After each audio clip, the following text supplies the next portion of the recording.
Welcome to my channel science with nature. দেখো, আজকে যে বিষয়টা নিয়ে আলোচনা করব তোমরা বুঝতেই পারছো থাম্বনেল দেখে, যে রাসায়নিক গণনা এই অধ্যায়। আর যে বই থেকে যে প্রশ্নগুলো নিয়ে যে বই থেকে সেটা হলো সাঁতরার, মাইতি বেরা সাঁতরার লেখা সাঁতরা পাবলিকেশনের বই। এই বইয়ের যেগুলো হচ্ছে ছোট প্রশ্ন আছে রাসায়নিক গণনা অধ্যায়ের, মানে 1 নম্বরের যে প্রশ্নগুলো, সেইগুলো নিয়ে আজকে আলোচনা করব। বইয়ের পেজ নাম্বার হচ্ছে 27। যাদের কাছে এই বইটা আছে তারা তো বইটা দেখবে আর এখান থেকে উত্তরগুলো মিলিয়ে নেবে, আর যাদের কাছে বইটা নেই তারা প্রশ্নগুলো একবার দেখে নাও। এইটা তোমরা স্ক্রিনশট নিয়ে নিতে পারো। দেখো, আমার কাছে বইটা সরাসরি নেই, তাই আমি এগুলো জেরক্স করে নিয়েছি। তোমরা দেখে নাও প্রশ্নগুলো হচ্ছে এই হচ্ছে তোমার 1 নম্বরের প্রশ্নগুলো, ঠিক আছে? এই পর্যন্ত যে পর্যন্ত দেখাচ্ছে সেইটা এই পর্যন্ত, ঠিক আছে?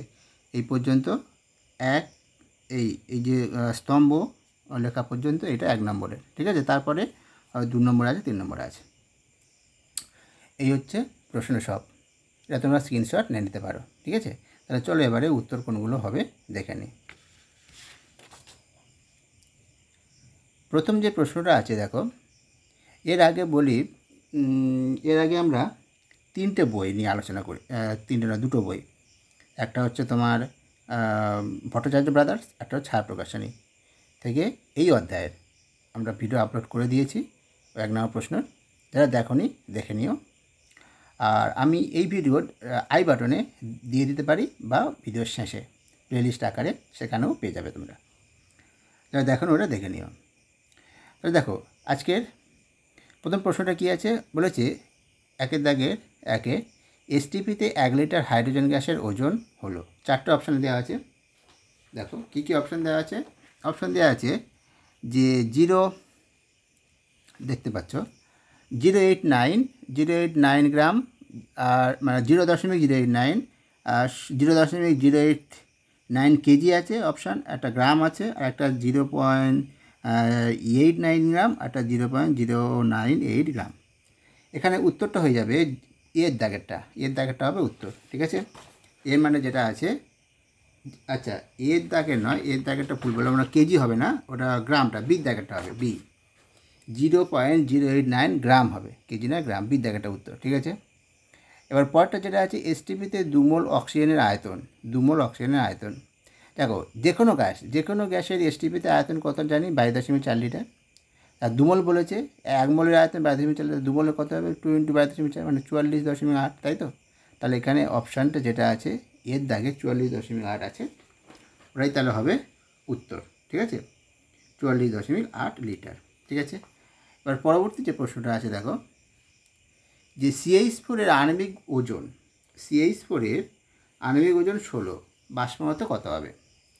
CH4 এর আণবিক ওজন 16 বলে দেওয়া আছে। আণবিক ওজনটা দেওয়া, বাষ্পমতো কত হবে? তাহলে আণবিক ওজন থেকে বাষ্পমতো পেতে গেলে আণবিক ওজনকে 2 দিয়ে ভাগ করতে হয়, তাই তো? ভাগ করলে বাষ্পমতো পাই, তাহলে কত হবে 8, তাহলে উত্তরটা হবে বি, ঠিক আছে? এবার পরবর্তী যেটা, যে কার্বনযুক্ত কোনো গ্যাসীয় পদার্থের বাষ্প ঘনত্ব 13 হলে, বলেছে প্রশ্নটা কি, 13 হলে তার আণবিক সংকেত কোনটা হবে? এই নিচে 4টে অপশান দেওয়া আছে, দেখো এই 4টে অপশান কার্বন ডাইঅক্সাইড হবে, না C2H4 হবে, না C2H6 হবে, না C2H2 হবে। এটা প্রশ্নটা কীভাবে করব? কার্বনযুক্ত কোনো গ্যাসীয় পদার্থ দেওয়া আছে, গ্যাসীয় পদার্থের বাষ্প ঘনত্ব 13, তাহলে আমি তার আণবিক সংকেত বার করতে গেলে, এখান থেকে বুঝতে গেলে আমাকে তার আণবিক গুরুত্বটা বা আণবিক ভর যেটা বলে সেটা বার করতে হবে। তো বাষ্পঘনত্ব দেওয়া আছে, আণবিক ভর কত হবে পেতে গেলে, তাহলে 13-এর সঙ্গে 2 গুণ হবে, মানে 26। এবার দেখতে হবে এই 4টে অপশানের মধ্যে কার আণবিক ভর 26, তাহলে আমার প্রত্যেকটা বার করতে হবে। সেই প্রসেসটা দেখো এখানে করা হয়েছে।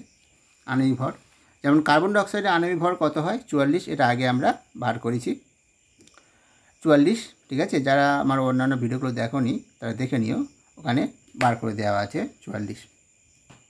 কী করে তাও একটু বলে দিচ্ছি। দেখো, কার্বনের পারমাণবিক ভর কত 12, তাই তো? আর অক্সিজেনের 16, 16 দুগুণে 32, আর 12 যোগ করলে 44, ঠিক আছে? এটাই। এবারে সেরকমভাবে C2H4 এর আণবিক ভর কত হবে দেখো, কার্বনের 12 আর 2 আছে, তা 12 দুগুণে 24 প্লাস হাইড্রোজেনের 1, মানে একটা কি 1 হলো পারমাণবিক ভর, আর তার সঙ্গে 4 গুণ, 4টে আছে তাহলে 4, তাহলে 28। এই এরকমভাবে দেখো C2H6 এর ক্ষেত্রে সেরকমভাবে করা আছে, দেখো 30 হবে, আর C2H2 ক্ষেত্রে সেটা হয়ে যাবে 26। তাহলে আমাদের উত্তরটা কোনটা, 26 কার, C2H, তার সংকেত কোনটা হবে, যার আণবিক, যার বাষ্পঘনত্ব 13 তার আণবিক সংকেতটা হলো C2H2, তার মানে উত্তরটা ডি। ঠিক আছে, অপশান ডি হয়ে গেল। পরবর্তী যে অঙ্কটা দেখো 5 নম্বরে যেটা আছে, 5 নম্বরে কী বলেছে, বলেছে 1 মোল, বলেছে দেখো 1 মোল কার্বন 1 মোল অক্সিজেনের সঙ্গে সম্পূর্ণভাবে বিক্রিয়া করলে কার্বন ডাইঅক্সাইডে কতগুলি অণু উৎপন্ন হবে, কতগুলি অণু। তাহলে আমাকে আগে জানতে হবে এই বিক্রিয়ার সমীকরণটা কী, তবে তো আমি বার করতে পারবো। তাহলে কার্বনের সঙ্গে অক্সিজেনের বিক্রিয়ায় কার্বন ডাইঅক্সাইড উৎপন্ন হচ্ছে, তাহলে সমীকরণটা কী, সমীকরণটা এটাই, বিক্রিয়ার সমীকরণটা হলো কার্বন অক্সিজেন সমান কার্বন ডাইঅক্সাইড, এটাই হলো বিক্রিয়ার সমীকরণ। ঠিক আছে, এবার বলেছে 1 মোল কার্বনের সঙ্গে 1 মোল অক্সিজেনের বিক্রিয়ায় কতগুলো কার্বন ডাইঅক্সাইড অণু উৎপন্ন হয় বার করতে হবে।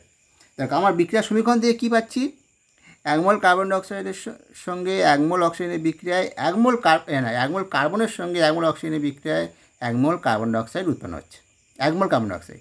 এবারে তাহলে 1 মোল কার্বন ডাইঅক্সাইড মানে কত অণু কার্বন ডাইঅক্সাইড সেটা আমাকে জানতে হবে, তবে আমরা পেয়ে যাবো আমাদের যেটা বার করতে বলেছে কি 1 মোলের সঙ্গে 1 মোল কার্বনের সঙ্গে 1 মোল অক্সিজেনের বিক্রিয়ায় কত অণু কার্বন ডাইঅক্সাইড, কতগুলো অণু কার্বন ডাইঅক্সাইড। তাহলে 1 মোল কার্বন ডাইঅক্সাইড মানে হচ্ছে 6.022 ইন্টু 10⁻23 এতটি কার্বন ডাইঅক্সাইড। ঠিক আছে, তাহলে সেটাই আমরা দেখবো। দেখো সমীকরণ থেকে আমরা পাচ্ছি 1 মোল কার্বন 1 মোল অক্সিজেনের সঙ্গে সম্পূর্ণভাবে বিক্রিয়া করলে কার্বন ডাইঅক্সাইডের 1 মোল অণু উৎপন্ন হয়। তাহলে আমরা জানি 1 মোল অণু সমান 6.022 ইন্টু 10⁻23টি অণু। ঠিক আছে, 1 মোল অণু মানে অতটি অণু। তাহলে উত্তরটা কত হবে, এখানে উত্তর হবে এর দাগেটা যেটা আছে 6.022 ইন্টু 10⁻23। ঠিক আছে, এবার দেখো পরবর্তী যেটা আছে দেখে নাও, পরবর্তী প্রশ্নটা কী আছে, পরবর্তী প্রশ্ন যে আছে এটা হয়ে গেল 5টা, একের দাগের 5টা, মানে MCQ 5টা হয়ে গেল। এবার 2 নম্বরে অতি সংক্ষিপ্ত উত্তরভিত্তিক যে প্রশ্নগুলো আছে, বলেছে গ্যাসের আণবিক, শূন্যস্থান পূরণ করো, গ্যাসের আণবিক গুরুত্ব এটাই দেওয়া আছে, গ্যাসের আণবিক গুরুত্ব সমান 2 ইন্টু এত, তাই তো 2 ইন্টু কত হবে ড্যাশ, আণবিক কত ছোটো কত 2 ইন্টু বা বাষ্প ঘনত্ব, গ্যাসের বা বাষ্প ঘনত্ব এটাই হবে, তাহলে এখানে বাষ্প ঘনত্ব হবে। আর এখানে কী হবে দেখো, zinc sulphuric acid dash hydrogen, কী হবে দেখে নাও, জিঙ্ক সালফিউরিক অ্যাসিড তারপরে ড্যাশ হাইড্রোজেন, তার ড্যাশের জায়গায় হবে zinc sulphate, ZnSO4 zinc sulphate. ঠিক আছে, তারপরে যে প্রশ্নটা আছে দেখো, নিচে বিবৃতিগুলি সত্য না মিথ্যা লেখো। দেখো প্রথমটা যেটা দেওয়া আছে এইটা CaCO3 সমান CaO প্লাস CO2, এটা দেওয়া আছে, এটা কি সত্য, হ্যাঁ CaCO3 মানে ক্যালসিয়াম কার্বনেট ভাঙলে কী হয় ক্যালসিয়াম অক্সাইড আর কার্বন ডাইঅক্সাইড উৎপন্ন, এটা সত্য। ঠিক আছে, তারপরটা কী আছে 2ClO3 সমান KCl প্লাস 3O2, এটা কি যে 2ClO3 সমান KCl প্লাস 3O2 দেওয়া আছে, এটা মিথ্যা, এটা মিথ্যা হবে। ঠিক আছে,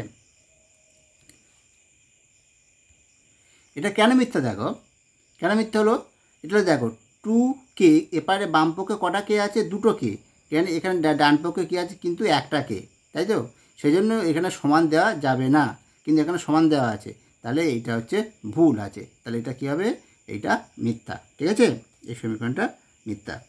ব্যাস, এবার সিয়ের দাগে কী আছে দেখো, এক কথায় উত্তর দাও, এক কথায় উত্তর দাও, চলো দেখে নিই সিয়ের দাগে কী কী আছে।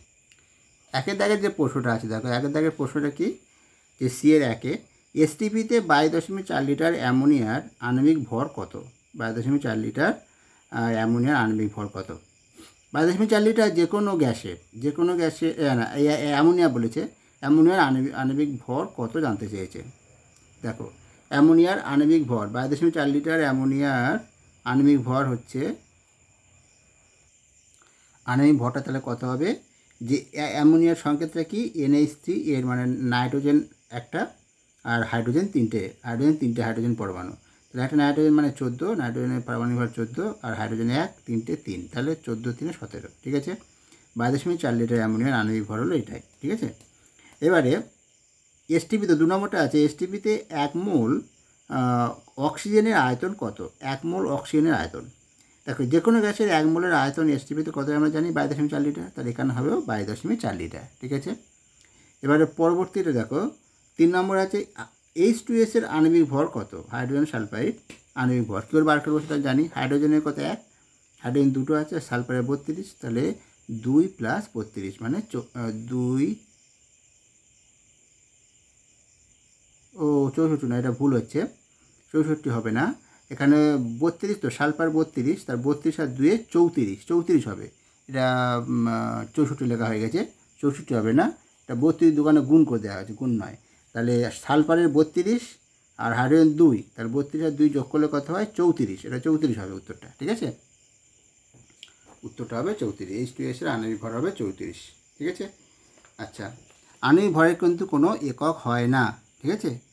আচ্ছা, এবার দেখো পরবর্তী যেটা আছে বাম ডির দাগে বাম স্তম্ভ ও ডান স্তম্ভের সঙ্গে সামঞ্জস্য বিধান করে লিখতে হবে। দেখে নাও বাম স্তম্ভে কী আছে, একটু স্তম্ভ এটা দেখলে একটু বুঝতে পারবে।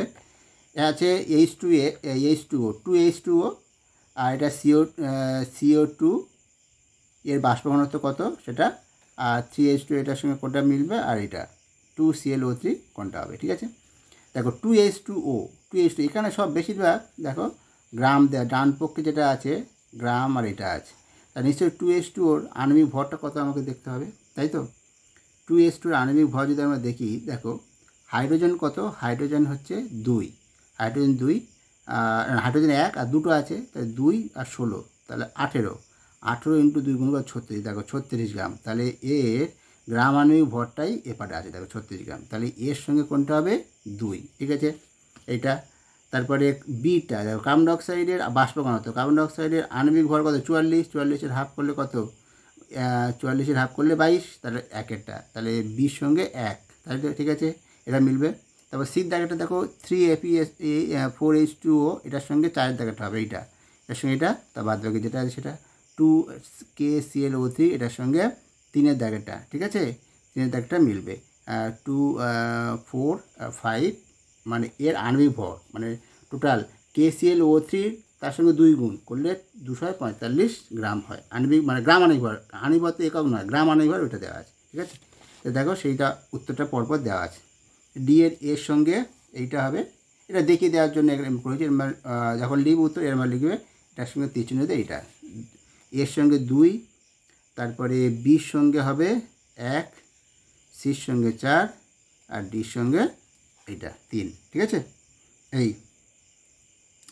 এই ছিল আজকের তোমাদের 7টার যে বইয়ের যে প্রশ্নগুলো আছে 1 নম্বরের, তার উত্তর আমরা করে দিলাম, ঠিক আছে। তোমাদের ভিডিওটা কেমন লাগলো অবশ্যই তোমরা কমেন্ট করে জানাও, আর ভালো লাগলে অবশ্যই লাইক দিও, তোমাদের একটা লাইক আমাদের অনেকটা উৎসাহ দেয়, ঠিক আছে, পরবর্তী ভিডিও করার ক্ষেত্রে। তাহলে আজকের এই পর্যন্ত, ভালো থেকো, আর চ্যানেলটা সাবস্ক্রাইব করে রেখো।